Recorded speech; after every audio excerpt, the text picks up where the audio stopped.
兄弟们，你知道让我养鱼头疼的事儿是什么吗？不是养鱼的过程啊，弄水什么的，换水什么的都不是啊。往这儿看，过滤啊，当然也不是过滤器材，是过滤里的一种东西，真的是让我最头疼的一个东西啊。无论是我自己养还是我之前开店都一样啊。给大家看一下是什么，能看得清吗？这个东西啊，密密麻麻的，看都是尸体，看到吧？我看看有活的没有？哎，这儿有活的，看这儿跑呢，看，就是这种小飞虫子啊，每个过滤仓里都有。你看能看见的这个都是它尸体啊。这2天可能是它生命周期到了吧？上周的时候就是我这个外部啊，给大家看一下，你看就这个虫子啊，上面趴的密密麻麻，全是啊，密集恐惧症的真的看不了，满屋飞的都是这种虫子啊。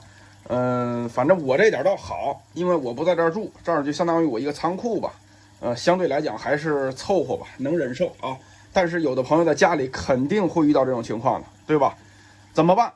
反正目前我也是养鱼养这么多年了，咱们干店什么的，我那时候这个一个店里几10口鱼缸，全都这样，时间长了全都这样，没办法啊。很多朋友说用这个水族用的寄生虫的药行不行？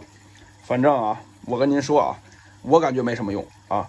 因为什么呢？你杀寄生虫的药啊，寄生虫，它寄生虫是这个一种微生物啊。无论咱们是用这个杀原虫的药、杀球虫的药，还是杀蠕虫的药，等等，对它应该是都没有什么效果。这个东西你看，它属于一种昆虫，你看了吗？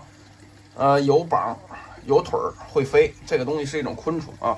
你如果真想杀死它，我感觉得用养花的那种这个药粉之类的，对吧？喷的那个药粉之类的那个啊，能杀死它。但是啊，你想，就咱们这个养鱼的器材里可能有那种药吗？不可能，对吧，兄弟？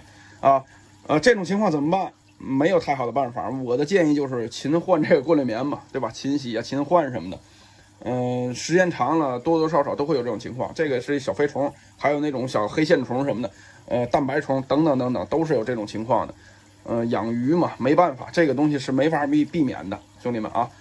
有的朋友因为这个事儿很头疼，对吧？没办法，我相信只要是养鱼的这个养到一定时间的，都会遇到这种问题。你看我这个墙上现在好多了，之前啊全是这种虫子，你看这儿还有，这儿还有啊。这个呢，我建议就是大家不用太在意了。既然你想养嘛，是吗？要么你就勤打理着点，要么如果你没时间打理，那只能是由它去吧。好吧，拜拜。